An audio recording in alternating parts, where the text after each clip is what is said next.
and welcome to the top 5 games coming out this week. I don't have anything funny to say, so, start the show? This is the top 5 games coming out this week.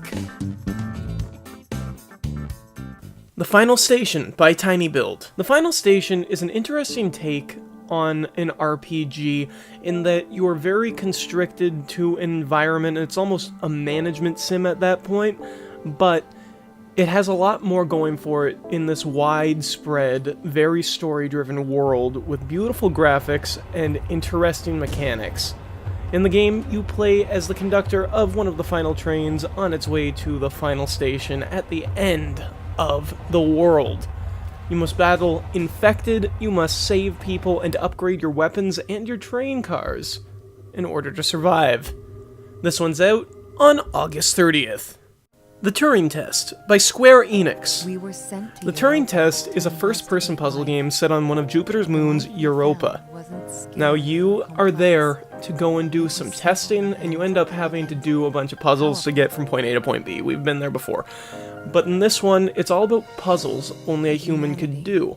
That being said, I do have a feeling the story is going to have some self-discovery moments in it just based on that alone.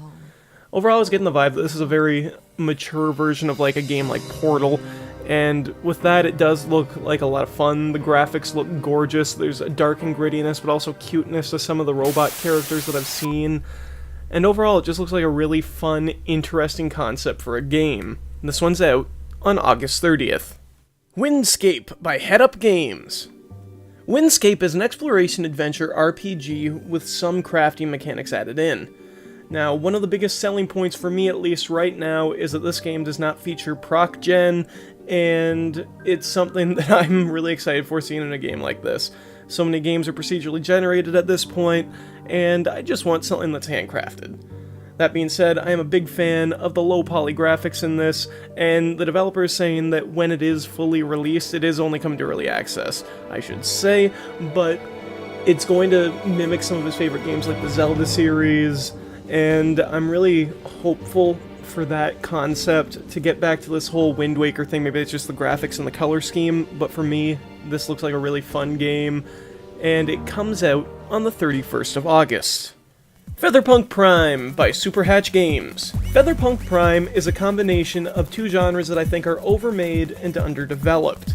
That's the platformer and the twin-stick shooter. But something about Featherpunk really hits a sweet spot for me, and I think it looks like a really fun, interesting game because of that. And the way that it melds the two genres looks like a really fun, interesting way to really play a new kind of game. And at the same time, the boss battles look fun, the graphics look nice enough, there's a lot of life on the screen, and I just think overall it looks like a really well-produced game. This one comes out on the 1st of September. Redout by 34 Big Things. Redout looks like one of the most immersive, fastest, wildest arcade racing games that has come out in a while. This game features online multiplayer VR support, 75 events in a career mode, 20 different tracks, 7 event types. Everything is wild, crazy, and gorgeous about this game. The graphics are sexy, the world building is sexy, the movement, everything about this game is so well polished and realized on screen that it's crazy just how amazing this game is to me. Honestly, this has a great soundtrack, a great visual feel, great sound feel, everything about it looks like one of the best arcade racing games that has ever come out. And this game comes out on the 2nd of September. Thank you once again for checking out the top 5 this week. I am Sam Cook, and I ask that you please check out GameX.io this week because our alpha is well underway, and I think that you should see where the site's at now. We are getting a lot better, we are getting a lot cooler, and soon enough we'll be in open beta and you all will be able to use it whenever you want. That being said, I am Sam Cook. Have an awesome day!